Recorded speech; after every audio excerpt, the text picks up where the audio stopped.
On May the 18th, 1911, a boy by the name of Robert Johnson was born in Hazelhurst, Mississippi, to Julia Dodds and Noah Johnson. Growing up in Memphis, an 8-year-old Johnson started developing a love for blues music and the guitar.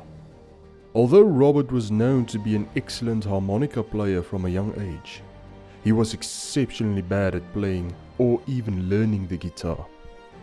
Many eyewitness statements had confirmed over the years that Johnson had no talent for the guitar, making more noise and ruckus than actually playing. Many deemed him a hopeless cause when it came to the popular instrument. But here is where Robert's story gets interesting. Robert was instructed to take his guitar to a crossroad near Dockery Plantation at midnight, and Johnson decided to oblige.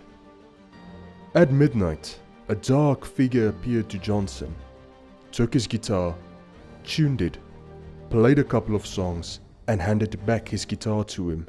And at that moment, Johnson had developed a mastery for the guitar, leading many to speculate it was at this moment that Robert Johnson made a deal with Satan. A deal that involves a mastery for the guitar in a swap trade for Robert's life and soul a few years later. After this had happened, many testified that Johnson had developed a skill surpassed by their own abilities, and that his transformation was supernatural.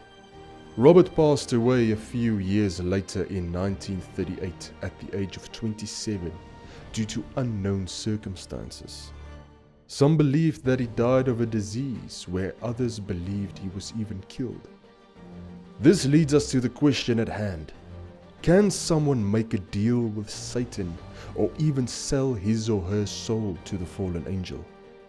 The Bible does depict the devil as a deal maker.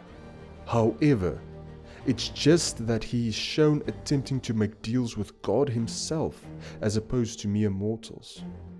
In the book of Job, for instance, Satan proposes a kind of wager with God.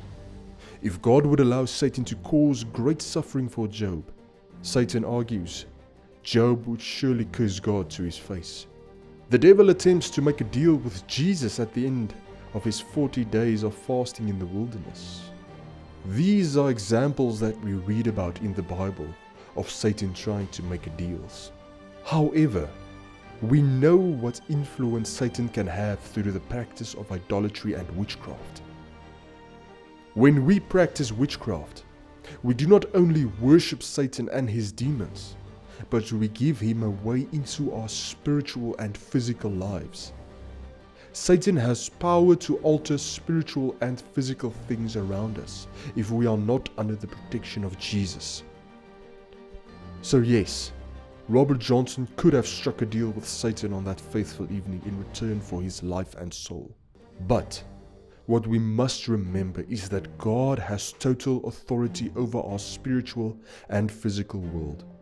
If Robert had repented of his idolatry and witchcraft and served Jesus, then the blood that flowed for you and me would have set him free from this deal that he made with Satan. But let us not ever put ourselves in the hands of Satan, for he is a liar, a deceiver, and a destroyer. Give yourself over to Jesus Christ, and you shall have eternal life, eternal peace, and eternal joy.